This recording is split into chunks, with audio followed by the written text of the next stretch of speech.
Good morning and welcome to your Farm and Home Show. My name is Joanna Coles, and this morning we're visiting with Kristin Hildabrand, Warren County Extension Agent for Horticulture. Good morning, Kristin. Good morning, Joanna. Well, Kristin, today we're going to talk about something. You know, those spring flowers are so beautiful. Yes. But there's some that we might need to take care of this winter. That's right. So one of those garden tasks, if you have a lot of flower bulbs that you're worried about, because those are more considered tender bulbs, and we're talking about things like gladiolus, we're talking about garden canna, we're talking about dahlias, things that do not overwinter here in Kentucky. So they're actually in a different zone altogether. So one of the things that you would want to do, especially for this time of season, is to go ahead and dig those because they're not going to overwinter, and then store them correctly. So whenever you're digging those tender bulbs, and again, tender bulbs we're kind of using a little bit loosely because bulbs can actually be more considered corms or even tubers or rhizomes, but we're going to kind of,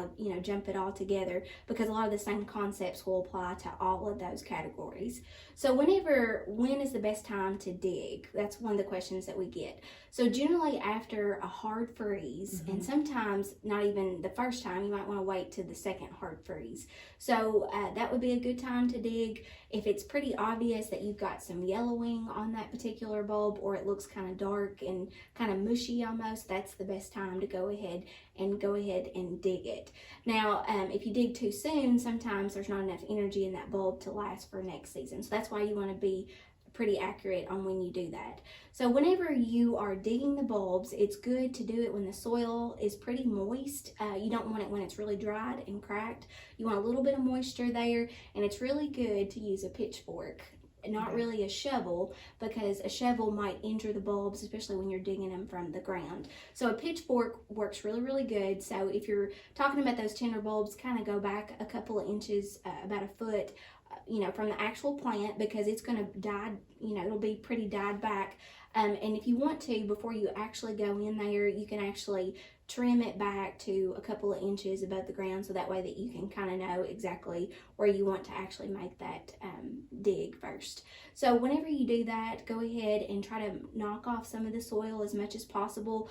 And at that point, it's really good to try to get as much soil off that particular bulb, so that way that you don't have anything that might overwinter with it whenever you start to store it. So insects and things like that can, be an issue depending on what your season actually look like.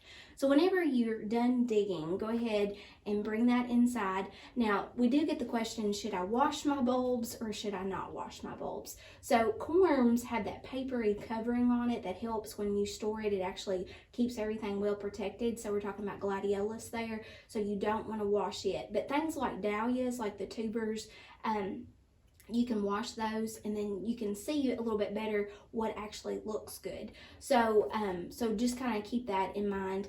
The other thing I want to talk about is when you're going in after you're kind of looking at cleaning up the particular plant, if anything looks like shriveled or soft or anything that gives you a red flag, then you just probably want to go ahead and discard of it. And sometimes you'll find that from season to season that you'll encounter it.